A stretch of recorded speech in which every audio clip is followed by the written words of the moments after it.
तालिबान के ये सुर दुनिया को आशंकित भी कर रहे हैं और साथ ही आश्चर्यचकित भी। कल तालिबान ने 9/11 हमलों की निंदा की तो साथ ही अलकायदा से भी परहेज किया। आखिर क्यों तालिबान कथनी और करनी में अंतर को मजबूर हो गया है? एक रिपोर्ट आप देखिए।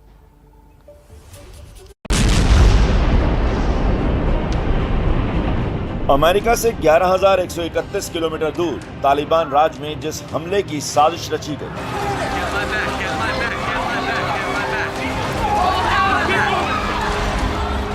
जिस हमले के 2,977 लोगों की मौत के छींटे तालिबान के दामन पर भी पड़े,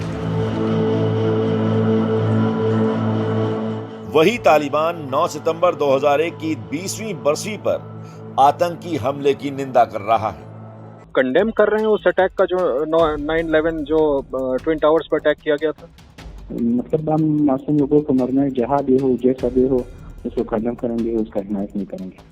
ये आप बड़ी बात कह रहे हैं, यानी उस हमले को भी आप तालिबान, आज का तालिबान सरकार उसको कंडेम करता है। उनका तालिबान पॉलिसी यही है कि वो मासूम लोगों पर हमला नहीं कर रहा और कभी किया भी नहीं, और जो जहाँ भी हो रहा है उसको कंडेम कर रहा है। एबीपी न्यूज से खास बातचीत में तालिबान के प्रवक्ता ने अलकायदा से भी किनारा कर लिया, जिस अलकायदा का सरगना लादेन तालिबान की शय पर अफगानिस्तान में छुपा था, वही तालिबान अब अलकायदा से अपने रिश्तों पर भी पर्दा डालने में लगा है।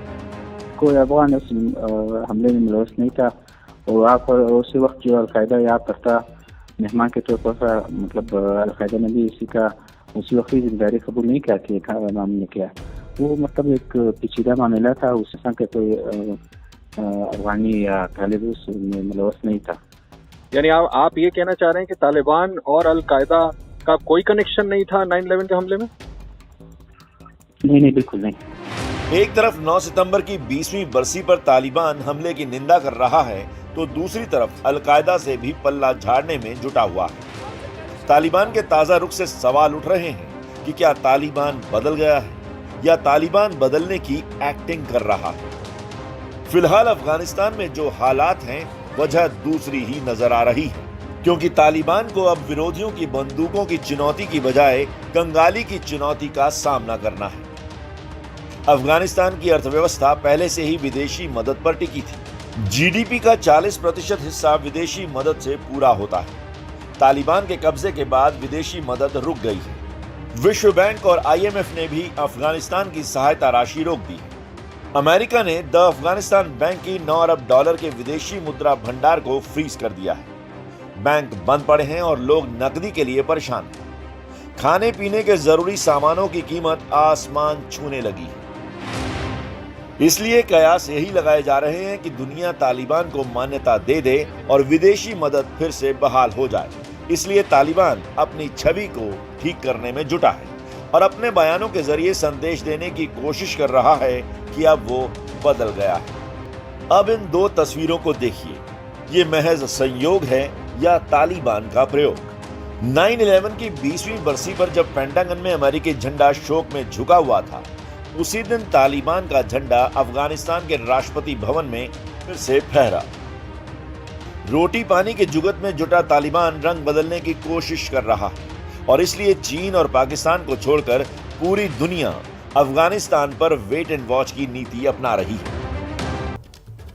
और अब बात तालिबान को लेकर भारत सरकार के स्टैंड की। देखिए, इस बात पर कई दिनों से अटकलें लगाई जा रही थी कि सरकार तालिबान को मान्यता देगी या फिर नहीं, और शनिवार को सरकार ने इस पर अपना रुख स्पष्ट कर दिया है।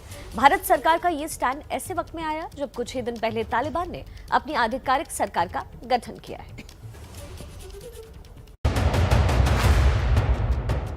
काबुल की सत्ता में तालिबान के काबिज होने के बाद पूरी दुनिया की कूटनीति और रणनीति दोनों बदल गई और पड़ोस में हुए इस बड़े बदलाव पर भारत सरकार का क्या स्टैंड होगा, इस पर पूरी दुनिया की नजरें टिकी थी। सवाल था कि क्या भारत सरकार तालिबान को मान्यता देगी, और इसी सवाल का जवाब शनिवार को विदेश मंत्री S जयशंकर ने दे दिया। विदेश मंत्री का वो बयान क्या है और इसके मायने क्या हैं, ये हम आपको सुनाएं और बताएं, उससे पहले जरूरी है कि आप अंग्रेजी के एक शब्द को समझ लीजिए। ये शब्द है डिस्पेंसेशन, जिसका हिंदी में मतलब है व्यवस्था। शनिवार को ऑस्ट्रेलिया के साथ हुई 2+2 मीटिंग के बाद जब दोनों देशों के विदेश और रक्षा मंत्री प्रेस कॉन्फ्रेंस के लिए आए, तब एस जयशंकर से सवाल पूछा गया कि क्या बैठक के एजेंडे में अफगानिस्तान भी था। तो जवाब देने के लिए विदेश मंत्री ने डिस्पेंसेशन शब्द का ही इस्तेमाल किया। Afghanistan must not allow its soil to be used in any manner by anybody for terrorism.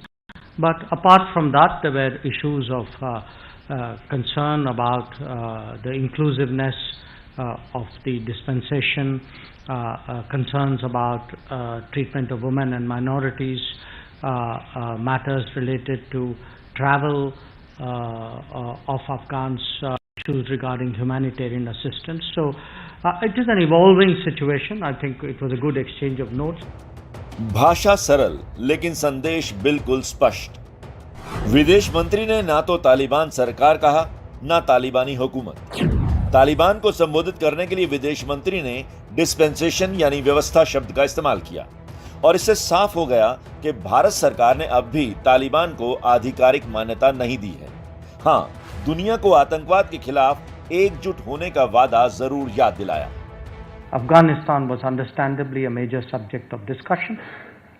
We agreed that the international community must be united in its approach, guided by UN Security Council Resolution 2593. विदेश मंत्री संयुक्त राष्ट्र सुरक्षा परिषद के जिस 2593 प्रस्ताव का जिक्र कर रहे हैं, उसे समझ लीजिए। संयुक्त राष्ट्र सुरक्षा परिषद का प्रस्ताव 2593 इसी साल 30 अगस्त को भारत की अध्यक्षता में पारित हुआ था। प्रस्ताव में इस बात की मांग की गई थी कि अफगानिस्तान की धरती का इस्तेमाल किसी भी देश को धमकाने, हमला करने या आतंकवादियों को शरण देने के लिए नहीं होगा। आतंकवादी हमलों की साजिश या उनकी फंडिंग के लिए भी अफगानिस्तान की जमीन इस्तेमाल नहीं होगी। प्रस्ताव में संयुक्त राष्ट्र द्वारा नामित आतंकियों के खिलाफ भी कार्रवाई करने की बात पर मुहर लगी थी। संयुक्त राष्ट्र में तालिबान को आतंकवादी संगठन के रूप में नामित नहीं किया गया है, लेकिन तालिबान के 33 में से 17 मंत्री संयुक्त राष्ट्र की आतंकी सूची में शामिल हैं, जिनमें अफगानिस्तान का गृह मंत्री सिराजुद्दीन हक्कानी सबसे बड़ा नाम है। तालिबान अब तक कहता आया है कि वो अफगानिस्तान को आधुनिक आतंकवाद की प्रयोगशाला नहीं बनने देगा और भारत की चिंताओं पर जब एबीपी न्यूज संवाददाता आशीष सिंह ने तालिबान के प्रवक्ता तारिक गजनीवाल से सवाल पूछा, तो सुनिए क्या जवाब मिला। कि आज हिंदुस्तान में एक बड़ी इंपॉर्टेंट मीटिंग हुई है, इंडिया और ऑस्ट्रेलिया के बीच में 2+2 मीटिंग हुई है, जिसके बाद इंडिया के फॉरेन मिनिस्टर, डिफेंस मिनिस्टर और ऑस्ट्रेलिया के फॉरेन मिनिस्टर और डिफेंस मिनिस्टर, इन चारों ने प्रेस कॉन्फ्रेंस करके ये कहा है कि अफगानिस्तान को एक अलग अलग टेररिस्ट ग्रुप्स का ब्रीडिंग ग्राउंड नहीं बनना चाहिए। ये आपको इंश्योर करना होगा कि अफगानिस्तान में अलग अलग टेरर ग्रुप्स ना पनपे। इस पर आप क्या कहना चाहेंगे? जी शुक्रिया। असल बात तो ये है कि हमारा शुरू से ये पॉलिसी था कि अफगानिस्तान किसके खिलाफ इस्तेमाल नहीं होगा, क्योंकि हक्कानी नेटवर्क पाकिस्तान का पाला संगठन है और सिराजुद्दीन हक्कानी उसका प्यादा, और अफगानिस्तान को लेकर पाकिस्तान जितनी फुर्ती दिखा रहा है उससे भी संकेत सही नहीं मिल रहे। 4 सितंबर को पाकिस्तान ने अपनी खुफिया एजेंसी ISI के प्रमुख फैज हमीद को सबसे पहले काबुल भेजा और शनिवार को पाकिस्तान ने अफगानिस्तान के पड़ोसी देशों के खुफिया प्रमुखों के साथ बैठक की। पाकिस्तान के बुलावे पर चीन, ईरान, रूस, ताजिकिस्तान, कजाकिस्तान, तुर्कमेनिस्तान और उज्बेकिस्तान के खुफिया प्रमुखों ने इस्लामाबाद में बैठक की। ISI की सक्रियता से साफ है कि अमेरिका के लौटने के बाद पाकिस्तान बड़ा गेम खेलने की तैयारी में है। तालिबानी व्यवस्था में वो पहले ही हक्कानी गुट को अहम पदों पर बिठा चुका है और बहुत मुमकिन है कि वो काबुल की आड़ में भारत के खिलाफ अपने मंसूबों को पूरा करेगा। हालांकि पाकिस्तान की हर हरकत पर भारत की पैनी नजर है। नमस्ते भारत देख रहे हैं आप। तालिबान ने महिलाओं को गुलामी की जंजीरों में जकड़ने के लिए एक नया पैंतरा अपनाया है। काबुल की सड़कों पर बुर्का ब्रिगेड को उतार दिया गया है।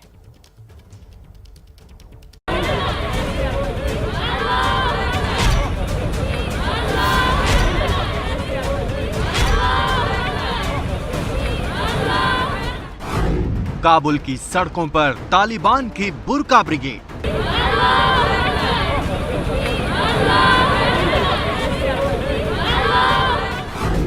तालिबान के विरोध में महिलाओं की परेड।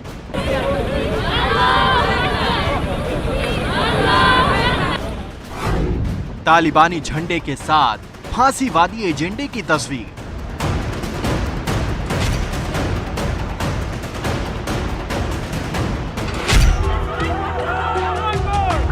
तालिबान जब अपने फ्लॉप फिलॉसफी को गोलियों की गूंज से दबा नहीं सका, कोड़ों की मार से चुप करा नहीं सका, तो आखिर में उसने काबुल की सड़कों पर अपनी बुर्का ब्रिगेड उतार दी।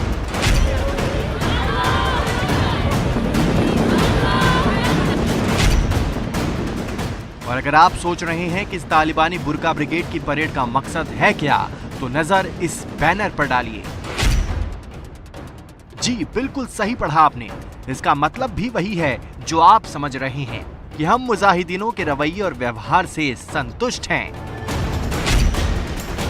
पश्तो बोलने वाले देश में ये बैनर अंग्रेजी में इसलिए छपवाया गया और बुर्का पहनी महिलाओं के हाथ में इसलिए थमाया गया ताकि बाकी देशों को संदेश भेजा जा सके कि अफगानिस्तान में महिलाओं पर अत्याचार नहीं हो रहा। लेकिन इस फर्जी एजेंडे की पोल इसी परेड में खुल गई जब कैमरे में हथियारबंद तालिबानियों की तस्वीरें भी कैद हुईं।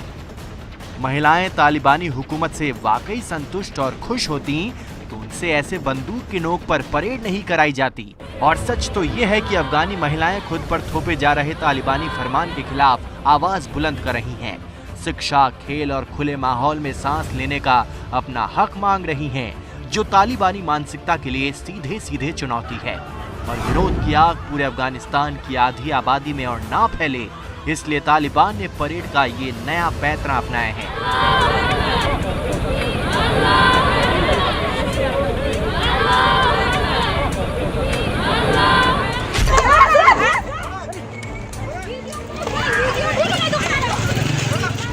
अफगानी महिलाओं पर अत्याचार का मुद्दा संयुक्त राष्ट्र में भी उठ चुका है, जिसके बाद तालिबान का रुख थोड़ा नरम पड़ा है। एबीपी न्यूज संवाददाता आशीष सिंह ने जब तालिबान के प्रवक्ता तारिक गजनीवाल से बात की तो सुनिए महिलाओं के अधिकारों के बारे में उसने क्या कहा। अफगानिस्तान में जो नई तालिबान गवर्नमेंट बनी है वो औरतों को उनका हकूक नहीं दे रही है, उनको उनके हक नहीं दे रही है। इस पे आप क्या कहना चाहेंगे? उनको उनके डेमोक्रेटिक राइट्स क्यों नहीं दिए जा रहे? 20 साल 20 दिन पहले अफगानिस्तान पर कंट्रोल हासिल किया और 3 दिन हुआ है उन्होंने गवर्नमेंट बनाया है। 3 दिन में इतना मतलब लोग जो कह रहे हैं उसका डिमांड है, 3 दिन में करना मुश्किल है। अभी जो है हमारा कैबिनेट भी सिर्फ 80% बना हुआ है, 20% जैसे है। जब कैबिनेट मुकम्मल हो जाएगा और उसमें मतलब सब वाज़ेह हो जाएगा कि उसको लेडीज के लिए क्या राय किया हुआ है या राइट नहीं दिया हुआ है। यानी आप कह रहे हैं इस बात की गुंजाइश है अभी भी कि तालिबान की गवर्नमेंट में औरतों को शामिल किया जाएगा? जी बिल्कुल। ऐसा पहली बार नहीं है जब तालिबान की तरफ से कहा गया हो कि वो महिलाओं का हक नहीं मारेगा, लेकिन सच्चाई ये है कि सत्ता संभालते ही उसने सबसे पहले महिलाओं से उनकी आजादी छीनने का काम किया और अब भी वैसा ही हो रहा है।